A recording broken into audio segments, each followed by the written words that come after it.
Bismillahirrohmanirrohim. Alhamdulillah va salatu vassalamu ala rasulilloh thumma ma ba'd.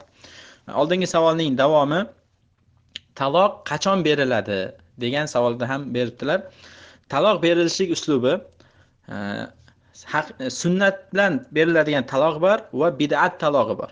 Ya'ni shariatimizda taloq berishlikni vaqti ayol kishi hayz kunlari kelgandan keyin va poklangandan so'ng ayolga yaqinlik qilishligidan oldin taloq berishligi kerak. Mana bu shariatimizdagi buyurilgan sahih taloq.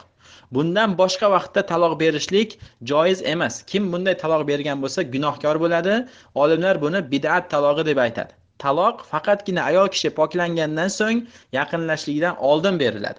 Boshqa vaqtda bu hayz paytida yoki poklanmasdan turib yoki poklangandan keyin yaqinlik qilib qo'ygandan keyin beriladigan taloq bu bid'at talog'i bo'ladi.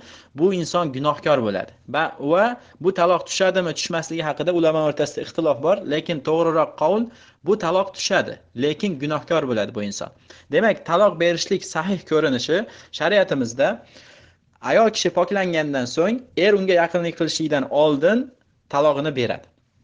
Nima uchun desa, ba'zi ulamolar buni hikmatini aytadiki, islom dini oilalar saqlanib qolishligini xohlaydi. Shuning uchun agar kishi taloq berishlikni bir shart qo'ymasdan xohlagan payt taloq beradigan bo'lsa, oilalar tez buzilib ketadi. Inson har safar bir o'rtadagi nizo bo'lgan paytda yoki jahli chiqqan paytda ayolga birpasda taloq beradida, natijada oilalar buzilib ketadi.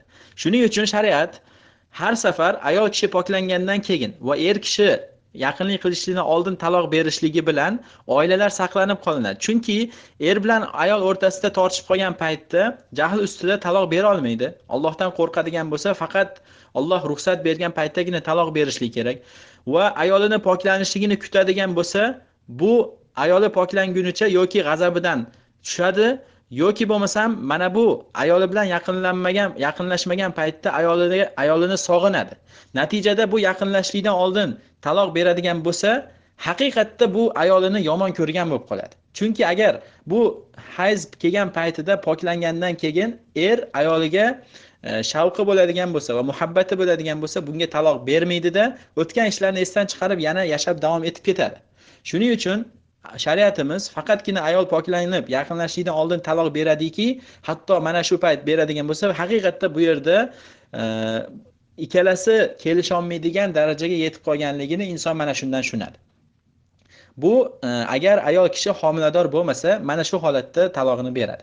Ikkinchi ko'rinishi, agar ayol kishi homilador bo'ladigan bo'lsa, endi bu yerda hayz kelishligi yo'q, poklanishligini kutishlikda imkoniyati yo'q. Shuning uchun ayol kishi homiladorlik paytida xohlagan vaqtida taloq bersa bo'laveradi. Ya'ni bu homilasini boshida bo'lsin, oxirida bo'lsin, talog'ini beraveradi.